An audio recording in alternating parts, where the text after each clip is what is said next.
उपमुख्यमंत्री देवेंद्र फडणवीसांच्या कार्यालयाची तोडफोड करण्याचा प्रयत्न करण्यात आला। मंत्रालयातील फडणवीसांच्या कार्यालयाची नासधूस करण्याचा प्रयत्न एका अज्ञात महिलेने केलेला आहे। तर अज्ञात महिलेने तोडफोडीचा प्रयत्न केला। संपूर्ण प्रयत्नाचा व्हिडिओ देखील लोकशाही मराठीच्या माध्यमातून तुम्ही पाहताय। फडणवीसांच्या नावाची पाटी तिने काढून फेकलेली आहे। संपूर्ण घटना सीसीटीव्ही कॅमेऱ्यामध्ये देखील कैद झालेली आहे। तर उपमुख्यमंत्री देवेंद्र फडणवीसांच्या कार्यालयाची तोडफोड करण्याचा प्रयत्न करण्यात आलेला आहे।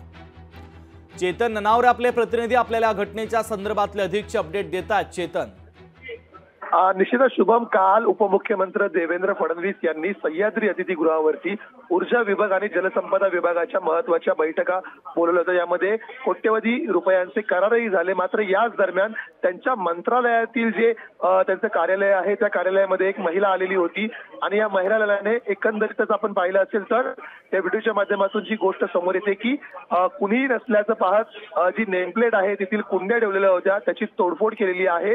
यावेळी त्या घटनास्थळावरती एक पुरुष पोलीस कार्यरत होता। मात्र ही महिला असल्यामुळे तिच्या अंगाला हात लावण्याचं कायद्यात तरतूद नसल्यामुळे या पोलिसाला तिला अटक किंवा ताब्यात घेण्यात आलं नाही।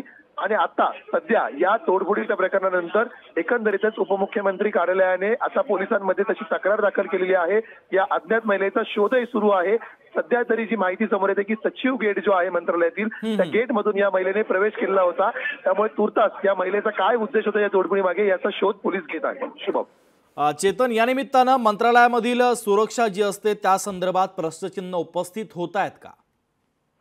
निश्चितच, कारण आपण जर पाहिलं तर मंत्रालयाच्या 6व्या मजल्यावरती एकंदरीत हे उपमुख्यमंत्री कार्यालय आहे आणि अशा प्रकारे जर कुठलीही महिला किंवा आंदोलक येऊन जर अशा प्रकारे तोडफोड तीही गृहमंत्री असलेल्या उपमुख्यमंत्री कार्यालयाची करत असेल तर निश्चितच मंत्रालयातील सुरक्षा व्यवस्थेवरही आता प्रश्नचिन्ह उपस्थित केला जाऊ शकतो। चेतन, पोलिसांच्या वतीने आता या अज्ञात महिलेचा शोध सुरू करण्यात आलाय का? निश्चितच तुर्तास जे मंत्रालयातील प्रत्येक मजल्यावरती सीसीटीव्ही कॅमेरे आहेत, मंत्रालय परिसरातील कॅमेरे आहेत। या कॅमेऱ्यांच्या माध्यमातून नेमका या महिलेसोबत कोणी होतं का, या महिलेने प्रवेश कुठून घेतला, ती कुठून बाहेर पडली, या एकंदर अनुषंगाने संपूर्ण तपास सुरू आहे। त्यामुळे लवकरच या महिलेला शोध घेऊन ताब्यात घेतलं जाईल असा दावा पोलीस करत आहेत। अगदी चेतन, महत्त्वाचे अपडेट या बातमीच्या संदर्भातले पोहोचवलेले आहेत। तुर्तास धन्यवाद। लोकशाही मराठी ऐका, पहा, जागरूक रहा।